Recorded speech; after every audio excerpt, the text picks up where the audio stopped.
nakatali sa paa. Oo. Naawa ka rin doon? Napanood ko, hindi. Naano ko yung ganun yung kalagayan ko. Yun lang. Ibabalo. Oo, Kasi magkakaiba. nga, kahit ganito ko, nakakapagbilis ako, nakakapaglaba, hindi ako nakatali at hindi ako nakatali sa isang kulungan ng baboy ba. Kumbaga malaya ako yung ganito, ang laba, manwawala. Oo, nakatali siya eh, no? Nagwa-weld ako. Huwag ka na mag-wild. Di ba? Oo. May tulad ko na ako yun, yung may nakatali sa paa. Kahit sabihin mo din si Natoy. Oo. Natoy ba yun? Oo. Yung nakataling ilang years. Mm-mm. Tapos yan, si Kuya Oliver. Yun din ang pagkakaiba namin ni Dangdang nila. Ako rin, Dangdang din. Kasi si Dangdang, ang kaibang na ba kay Dangdang, may pamilya si Dangdang, may tatlong anak. Pero wala na siyang asawa. Ngunit hindi rin siya nakakulong balot. Alam sila, Kuya Oliver, nakakulong sila sa isang kulungan ng baboy. Tapos yun din ay para bang... Yung nakatali. Siya nung kinababoy na kakabina. Parang nakakulong na rin yun, di ba? Ang kagandahan sa iyo, malaya ka. Kahit ganun din si Dangdang yun lang na yung isip ni Dangdang kasi nga problema, wala siyang asawa. Pero sa lahat ng tinulungan namin, ikaw yung pinakamaganda. Oo. Ang daming nagkakagusto sa iyo eh. Patingin nga.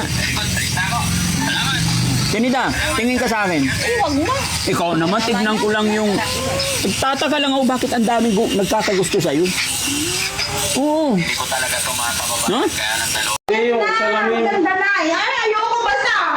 Pag ako mo lang yan. Hindi naman kayo magtulog paggabi. Hindi naman kayo nagsasakin ng tulog pag-araw-araw eh. Sumayan eh. Halika, Tinida, dito tayo. Ikaw naman. Hindi ko na ililipat. Halika na. Saan yung...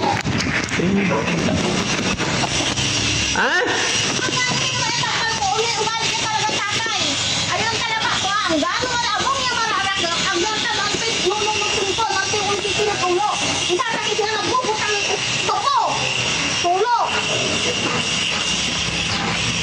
Butawin ko po.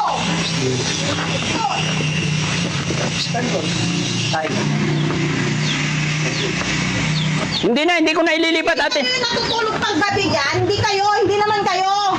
Wala namang malo. Ako, tinanggap ko na malas na ako dito sa mundo. Hindi ka malas. Swerte. Hindi swerte. Ang kayamang gan-animin siya na alay. Galaw-galaw. Halika, Barbie ko. Laruin mo. Di ba? Nabibinti ka. Kaninong kanta yon? Laruin mo Barbie ko? Hindi na ililipat. Tinitignan lang, pinagpaplanuhan lang namin kung paano magiging maganda. Di ba? Asan na yung kape ni Ate Nida?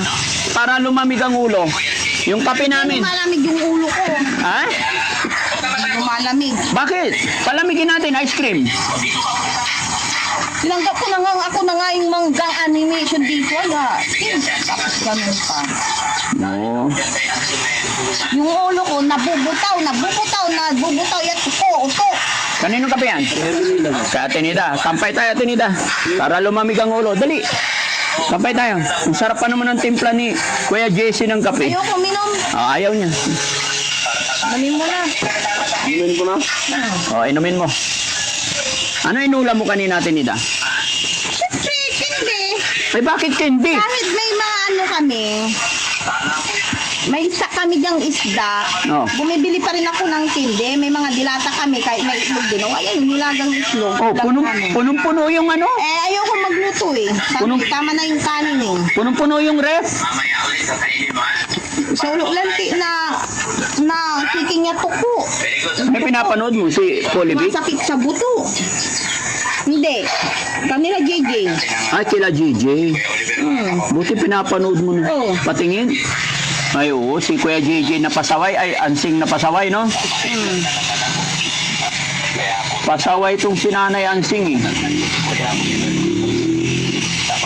Ay, blood buto na. Pinapanood mo si Kuya Oliver pala, eh. Na-miss mo si Kuya Oliver? Hindi naman. Oo. Pero tingnan mo, mataba na, di ba? Ano, yung may nasa iniguro ba? Oo, papagamot din natin. Kinukumusta ka ni Mami Rochelle? Kumustahin mo siya, mapapanood niya to. Kamusta po, Mami Rochelle? Ayan. Busy siya dun sa ano. Tsaka, Ate Nida, pagkatapos namin mamili ng mga gamit mo, papablessing na natin to, ano? Nag-iisip na po ako ng araw. Sa mga appliances na gagamitin, isa, I think, okay. Kahit dalawa lang. Oo. Tama na yung ano. Huwag nang sobra, di ba? Mm. Sakto lang, yung para hindi masyadong masikip ang bahay, para maalwal, maaliwalas. And then, yun na lang, yung blessing na lang, kasi may mga bisita pa daw. Si Madam Inday Okray. Kala ko nasa Maynila na. Nandito. Pupunta ng Japan na. Ha? Hindi, isang buwan siya dito. Bago bumalik ng Japan, sabi niya, babalik pa ulit eh. Papasyal pa ulit. Bibigyan ka ulit ng ahas. Ano yun? Ano ng mga Japan? Yun nasa lata, di ba? Nagulat ka Kaya eh. yun nga sinabi ko nga, mangganimination nga ako. Manikang, ano. Okay. Oh, sige, wag ka na magalit, ha? Hinahanap lang namin na mapaganda yung arrangement ng bahay.